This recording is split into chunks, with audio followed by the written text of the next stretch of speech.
Welcome to the deep dive. We're here to plunge into some really fascinating source material today. That's right. We want to unpack the most important, surprising, and useful insights just for you. Mhm.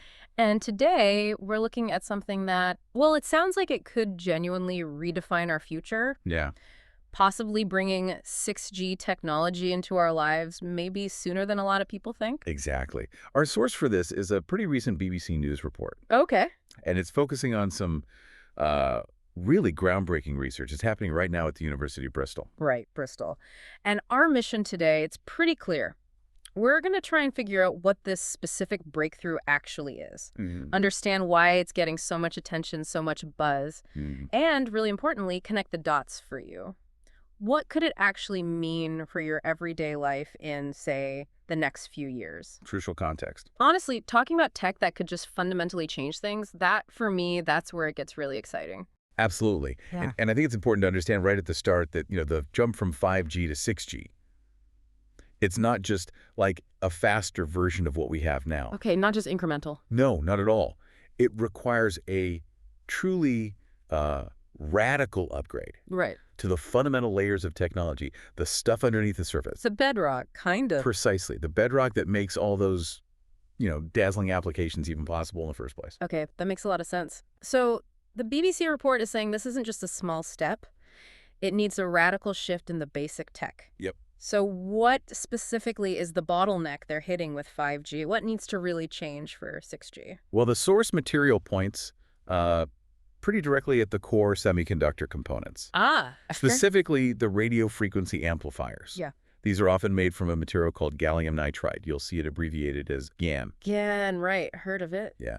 And for 6G networks to really deliver on their promise, we're talking massive speed, huge capacity, incredible reliability. The whole package. The whole package. Well, the GaN components, they need to perform at a level that's just, well, far beyond what's good enough for 5G. So a big step up. A huge step up. They need to be significantly faster, handle much more power, and be, incredibly reliable. Got it. So GaN is the key material, and the amplifiers made from it need like a supercharge for 6G. Hmm. And this is where the team at the University of Bristol comes in. That's what the report highlights. Precisely. The research featured in the BBC piece, it comes from Professor Martin Kubel and his team. Okay. He's a co-lead author, professor of physics there, and he heads up their Center for Device Thermography and Reliability. Right. Quite the title. Indeed.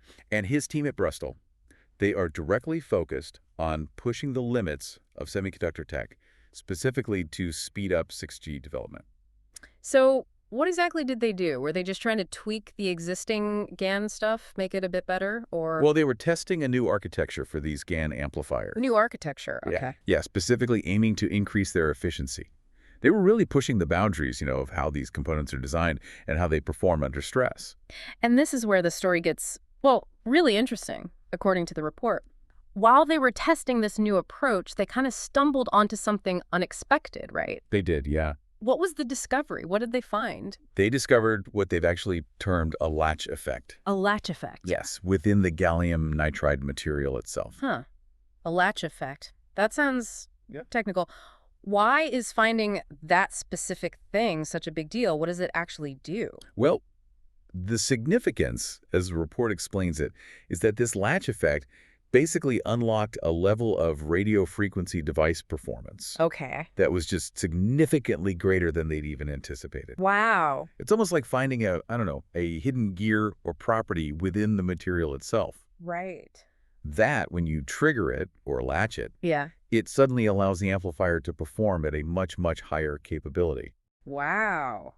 So not just a tiny improvement, it's like a hidden feature in the material that unlocks this massive leap in performance. That's a good way to put it, yeah. And that leap, is that Mhm. what makes all the futuristic stuff suddenly seem, well, possible? Exactly. That's the connection.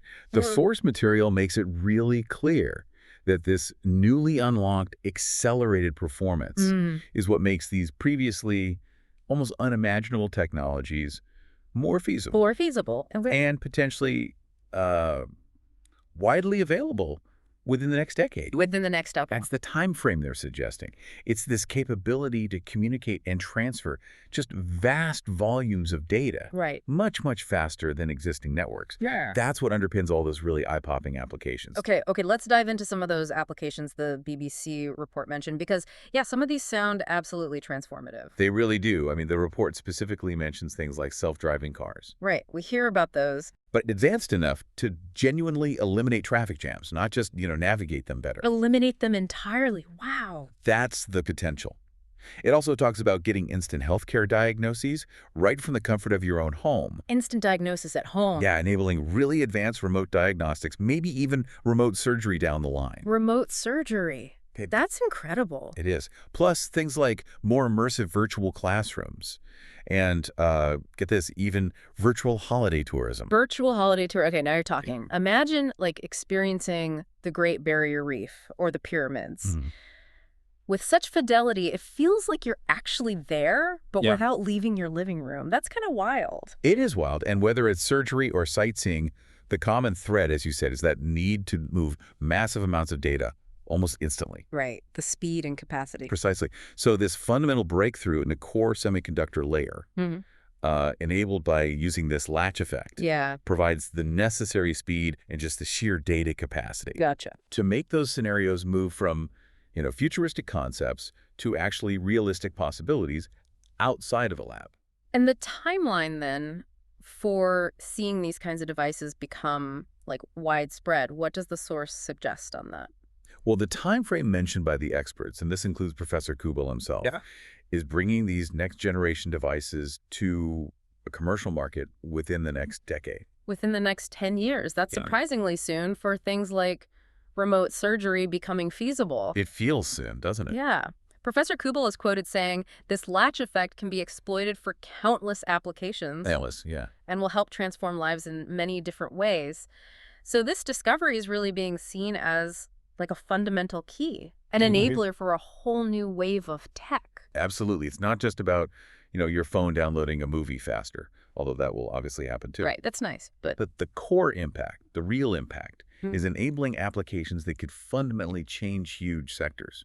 Think healthcare, education, transportation, and even how we experience leisure and travel. And this specific discovery is being highlighted as a key factor, something that helps drive these developments forward at speed and scale. At speed and scale. Wow. Okay, so just to recap then, this very specific discovery, this latch effect found inside gallium nitride semiconductors by these researchers at the University of Bristol, it's being seen as a crucial step, right? Crucial, yeah.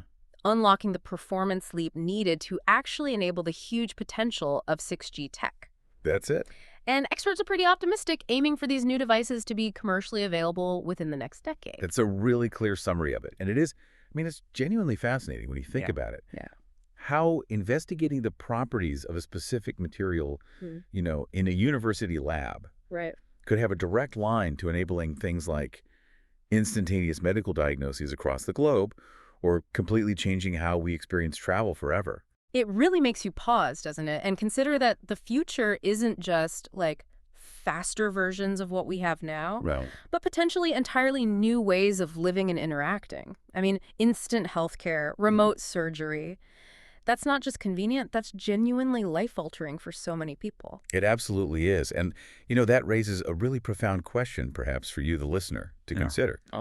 If these kinds of instantaneous data transfers and these incredibly realistic virtual experiences like the virtual tourism or classrooms we talked about, if they become not just possible, but widely commonplace, how might that start to change our perception? Our perception of what counts as a real experience.